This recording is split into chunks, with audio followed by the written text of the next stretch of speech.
Hello everyone, मेरे YouTube channel पर आपका हार्दिक स्वागत है।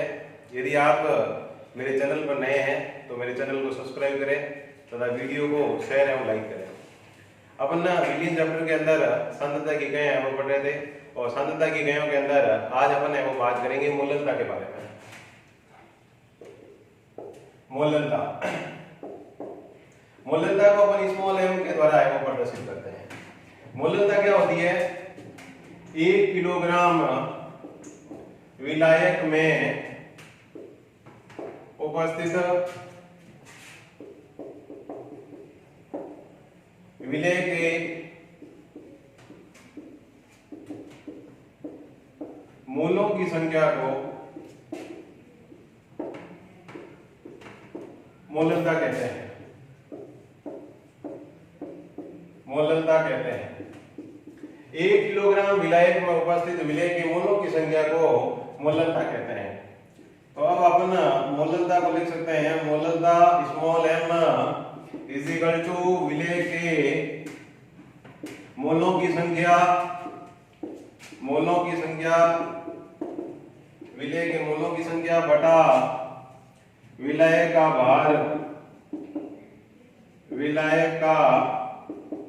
भार। अब ये जो भार है यहाँ पर अपन को किलोग्राम में है वो लेना है। अगर भार आपके है वो किलोग्राम की जगह ग्राम में दे दे तो फिर क्या करना है अपन को? तो अपन का जो फॉर्मूला बन जाएगा मोलनता small m is equal to विलेय के मोलों की संख्या बटा विलाय का भार। अब यदि भार आपको ग्राम में दे रखा है जिसको किलोग्राम में आपको है वो परिवर्तित करना पड़ेगा और किलोग्राम में परिवर्तित करने के लिए अपन 1000 से है वो डिवाइड करेंगे, 1000 का भाग देंगे, वो 1000 अपन के गुणे में है वो चला जाएगा। तो अब आपके जो हो जाएगा मोलनता का फॉर्मूला मोलनता small m is equal to विलेय के मोलों की संख्या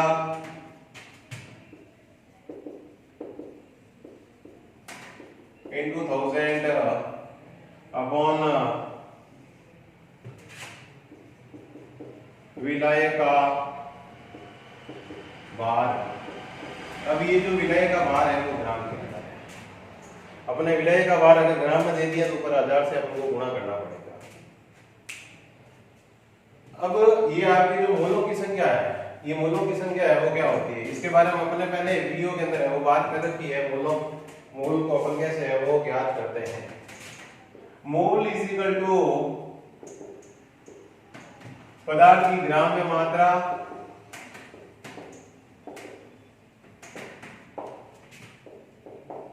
बटा अणुभार। ये आपके है वो मोल का फॉर्मूला होता है, पदार्थ की ग्राम में मात्रा बटा अणुभार। तो अपन लिख सकते हैं मोलनता small m is equal to मोल की जगह अपन लिख सकते हैं विलेय की ग्राम में मात्रा into 1000 अपॉन अणुभार बटा विलाय का भार। ये ग्राम के अंदर है।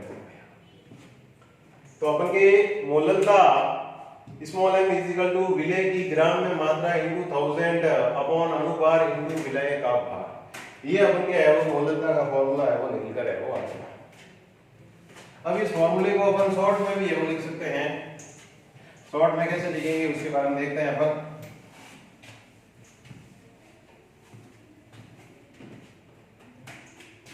मोलनता small m is equal to विलेय की ग्राम में मात्रा। विलेय की ग्राम में मात्रा होती है WA into 1000 अपॉन अणुभार है MA into विलेय का भार।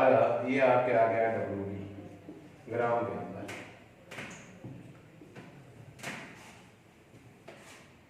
ये फॉर्मूला अपन का है वो आ गया मोलनता का। अब मोलनता की है वो इकाई क्या होती है उसके बारे में हम बात करते हैं। मोलनता की इकाई ठीक है, अपन फॉर्मूले से वो निकाल सकते हैं, यानी इसका मात्रक है वो निकाल सकते हैं। फॉर्मूला अपन का है विलेय के मोलों की संख्या बटा विलेय का भार, यानी मोल पर केजी। ये आपके है वो मोलता की इकाई है वो। अगर आपको पूछे मोलता की क्या इकाई है तो आपको बताना है मोल पर केजी। अब मोलता के ऊपर तापमान का कोई प्रभाव नहीं पड़ता है, तो नेक्स्ट अपन का जो पॉइंट हो जाएगा वो हो जाएगा मोलता पर तापमान का कोई प्रभाव नहीं पड़ता है। तो नेक्स्ट पॉइंट अपन है वो लिखेंगे मोलता पर ताप का कोई प्रभाव नहीं पड़ता है।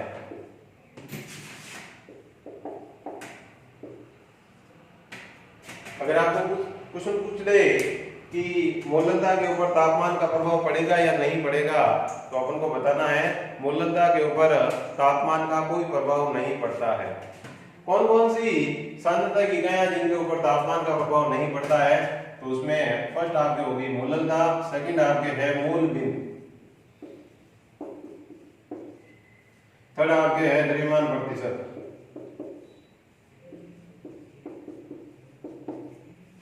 उसके बाद में फोर्थ आपके है पार्ट पर मिलियन पीपीएम, इसको बोलते हैं पार्ट पर मिलियन।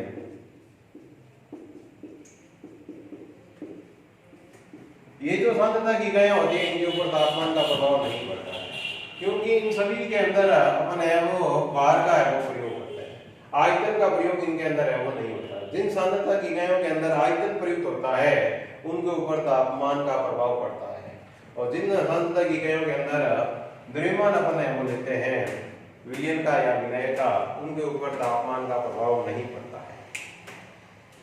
अब इसके ऊपर न्यूमेरिकल क्वेश्चन कैसे करना है उसके बारे में हम बात करते हैं। न्यूमेरिकल अपन का क्वेश्चन है 45 ग्राम ग्लूकोज को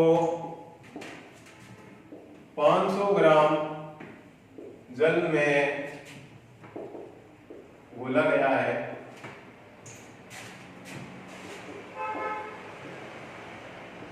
इस विलयन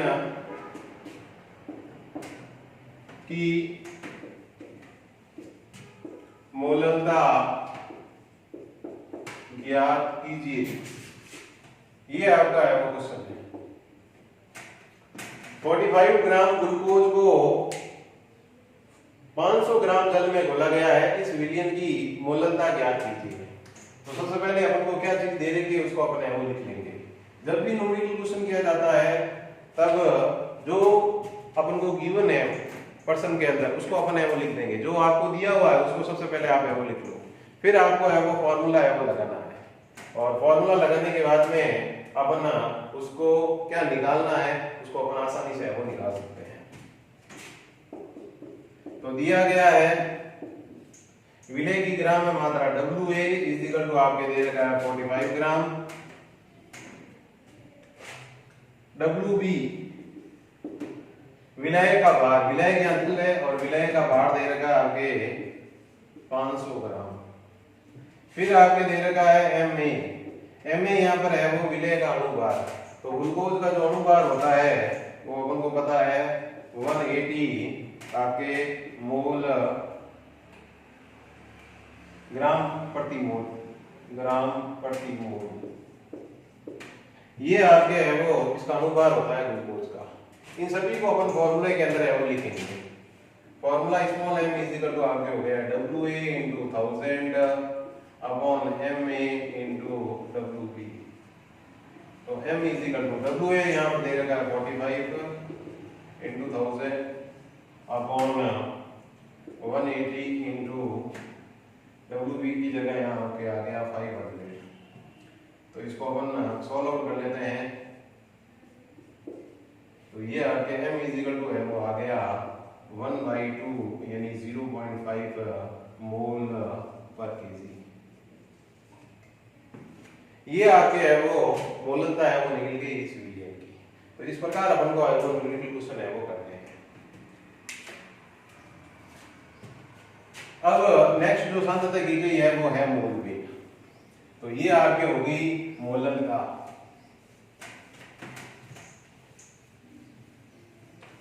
मोलनता अपन की हो गई। नेक्स्ट अपन बात करते हैं मोल भिन्न, जिसको अपन इंग्लिश में मोल फ्रैक्शन भी है वो कहते हैं। तो ये आप क्या है वो आ जाएगा मोल भिन्न, इसको अपन मोल फ्रैक्शन भी है वो कहते हैं मोल फ्रैक्शन। इसका दूसरा नाम भी है मोल प्रभाज। मोल प्रभाज भी है वो इसको कहते हैं मोल भिन्न को, मोल प्रभाज। अब मोल भिन्न या मोल प्रभाज है वो क्या होता है उसके बारे में हम बात करेंगे। अपन को ध्यान होगा विलयन के अंदर दो घटक या दो अवयव होते हैं विलयन के, विलय प्लस विलायक, विलय प्लस विलायक, इनसे मिलकर विलयन का आयतन निर्माण होता है।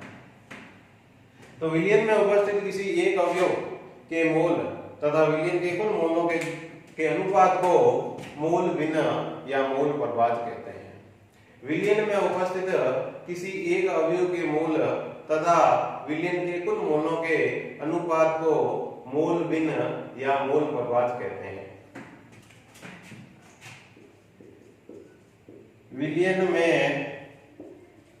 उपस्थित किसी एक अवयव के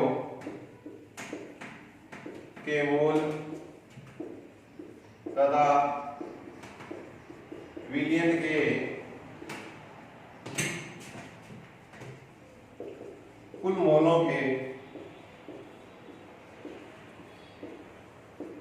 अनुपात को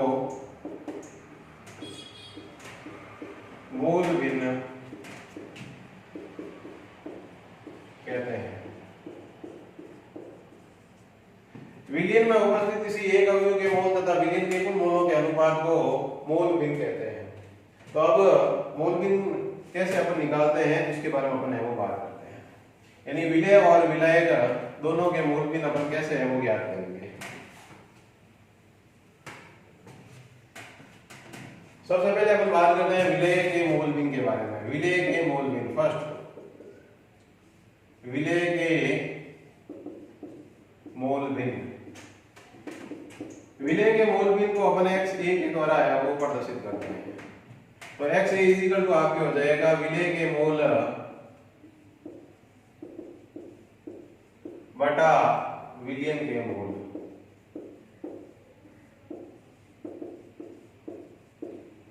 अब आपके है वो x a इक्वल टू विलय के मोल, विलय के मोल बटा जो विलयन के मोल है। विलयन आपके है वो दो चीजों से मिलकर बना होता है, विलय प्लस विलायक।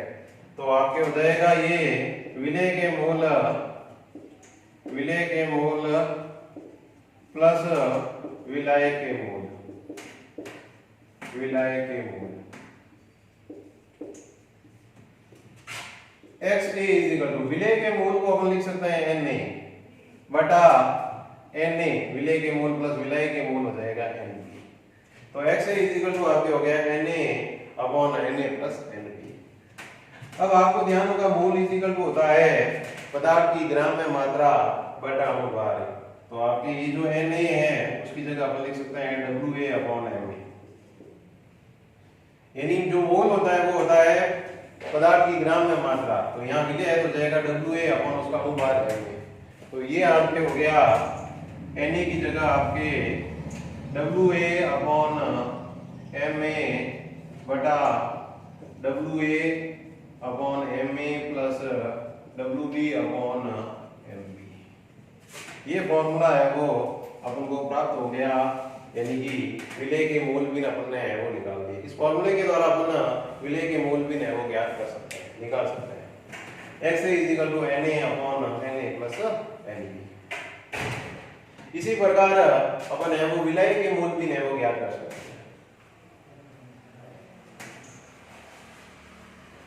विलय के मोल भिन्न आपके हो जाएगा xb, विलय के मोल xb। तो सेकंड आपके हो जाएगा इसमें विलय के मोल भिन्न, विलय के मूल भिन्न, विलय के मूल भिन्न X B is equal to विलय के मूल बटा विलयन के मूल। अब विलयन के मूल की जगह मैं लिख सकता हूं विलय प्लस विलय के मूल, क्योंकि इन दो से मिलकर विलयन का आयतन निर्माण होता है। X B is equal to विलय के मूल बटा विलय के मूल प्लस विलय के मूल।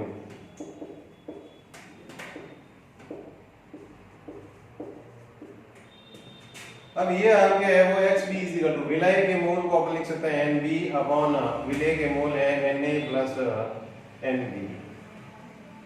इसको अपन इस प्रकार भी है वो लिख सकते हैं, एन बी को मैं लिख सकता हूं W B upon M B बटा W A M A plus W B M B. ये आपके है वो एक्स बी आ गया, यानी विलय के मूल भी अपन को है वो प्राप्त हो गया। विलय प्लस विलय दोनों के मूल भी अपने है वो ज्ञात कर लिए। अब x A plus X B का जो योग होता है वो 1 के बराबर है वो होता है। तो नेक्स्ट पॉइंट अपन क्या हो जाएगा, X A plus X B is equal to 1। विलय प्लस विलय के मूल भिन्न का जो योग होता है वो हमेशा 1 के बराबर होता है।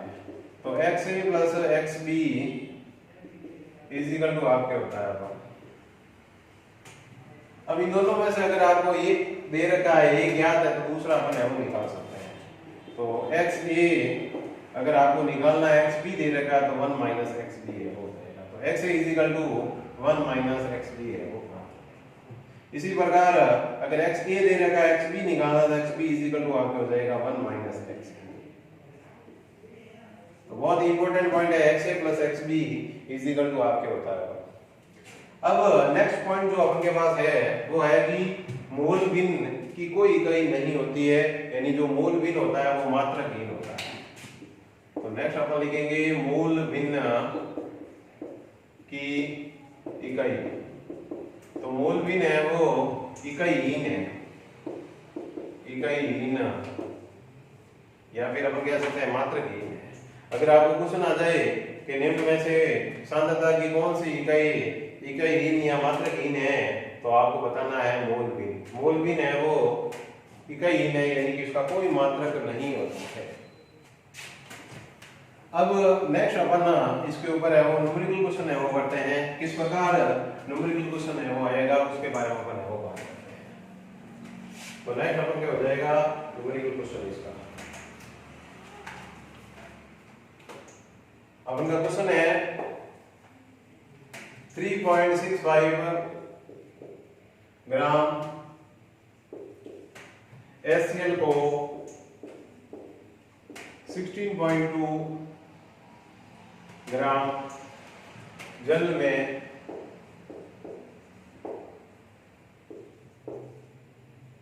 घोला गया है,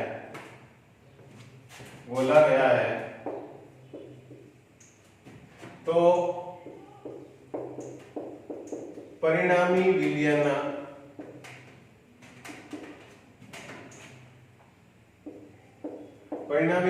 में HCl का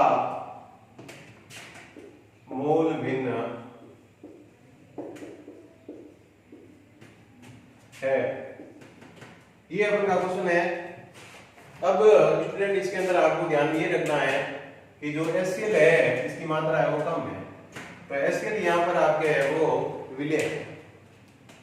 मैंने आपको बताया था विलयन के अंदर जिस पदार्थ की मात्रा है वो कम होती है वो आपके है वो विलय होता है। तो यहाँ HCl की जो मात्रा है वो कम है, इसका यहाँ पर HCl है वो विलय है। और जल की मात्रा ज्यादा है, इसका जल यहाँ पर है वो विलय है। क्वेश्चन के अंदर आपको है वो HCl का मोल भिन्न निकालना है, यानी कि विलय का मोल भिन्न अपन को है वो ज्ञात करना है। तो फॉर्मूला अपन के पास है विलय का मोल भिन्न ज्ञात करने का। XA इज इक्वल टू आपके होता है Na upon Na plus Nb। अब यहाँ अपन को है वो Na और Nb दोनों निकालने पड़ेंगे। जो दोनों की वैल्यू आएगी वो इस फॉर्मूले में पुट करेंगे तो अपन का आंसर है वो निकल जाएगा। Na is equal to, Na यहाँ पर है वो विलेय के मोल है, और विलेय के जो मोल होते हैं वो होते हैं विलेय की ग्राम में मात्रा। विलेय की ग्राम में मात्रा आपके दे रखी है 3.65 अपॉन इसका अनुभार है, एसिड का जो अनुभार होता है वो होता है 36.5। तो इसको अपन जब सॉल्व आउट करते हैं तो ये आपके वो आ जाता है 1/10 यानी कि आपके 0।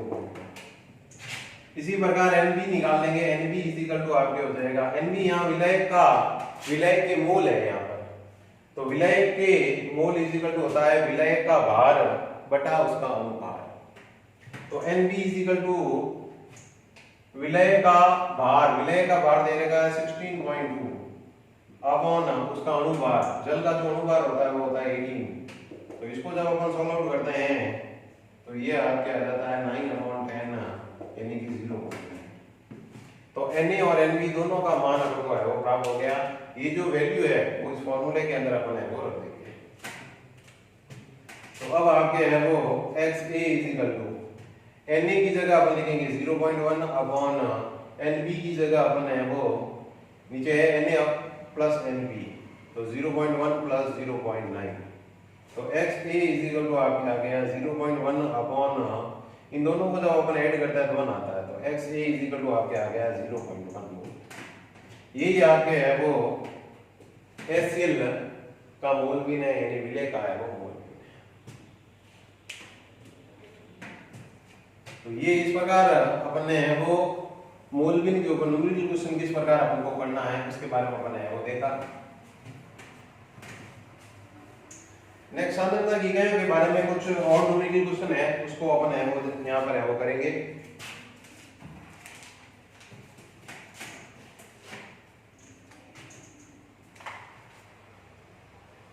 क्वेश्चन दे रखा है 0.3 m फास्फोरस अम्ल।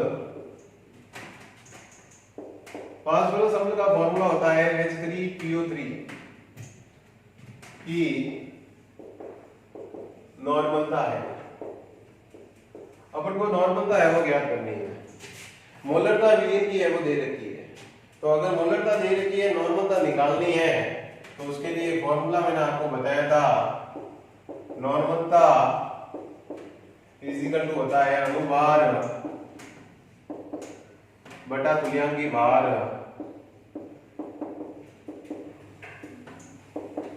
इनटू मोलरता।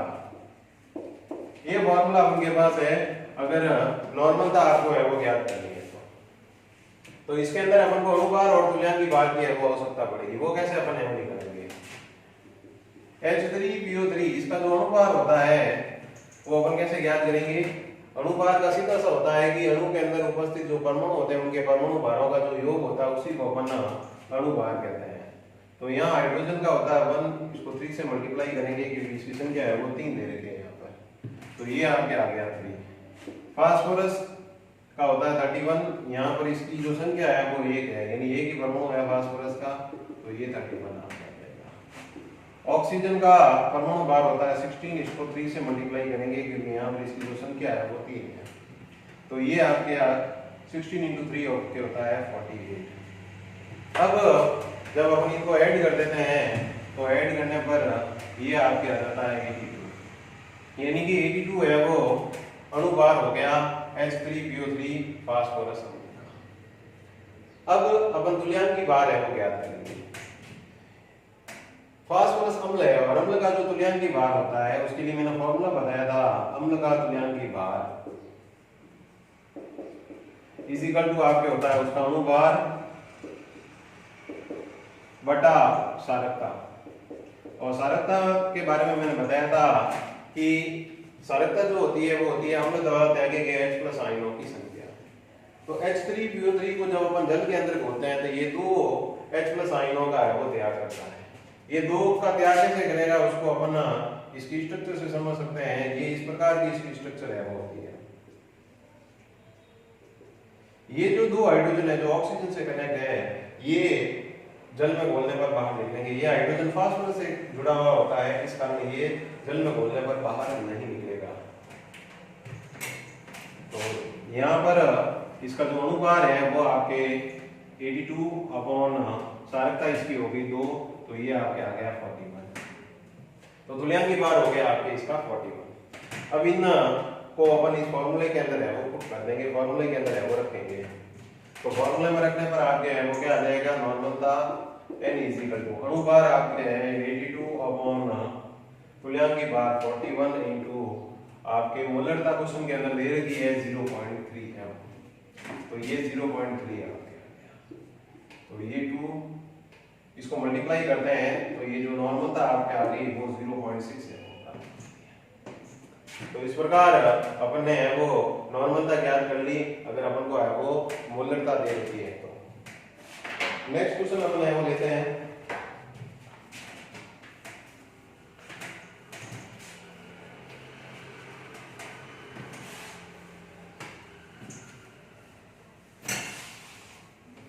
नेक्स्ट अपन के क्वेश्चन जो है वो क्या है, 250 ml के 0.25 m विलियन में उपस्थित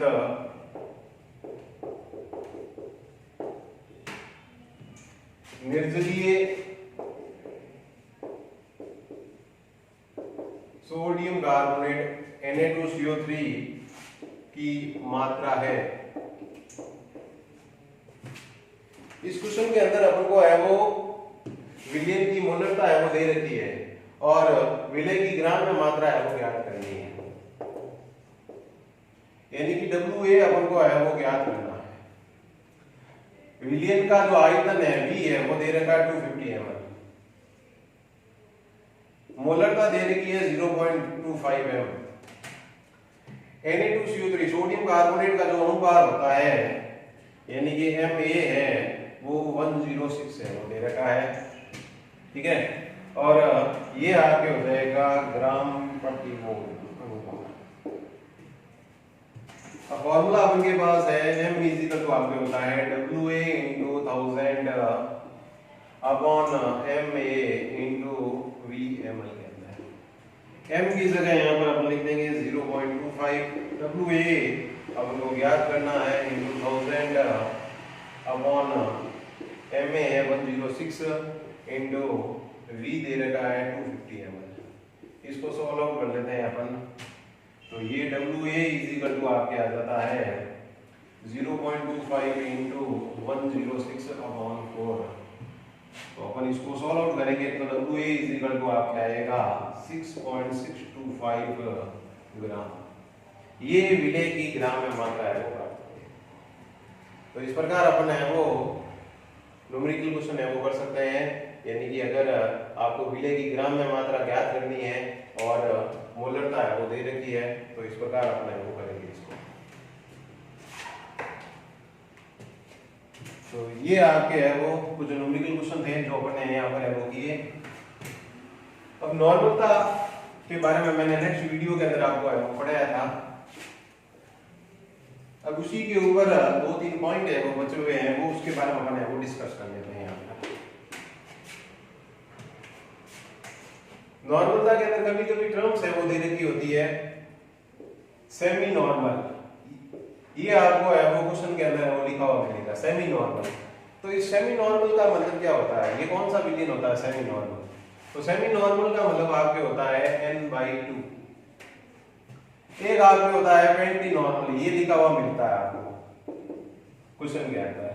तो इसका मतलब क्या होता है, ये कौन सा विलयन है? तो n/5 ये जो विलयन होता है इसको अपन बोलते हैं पेंटी नॉर्मल।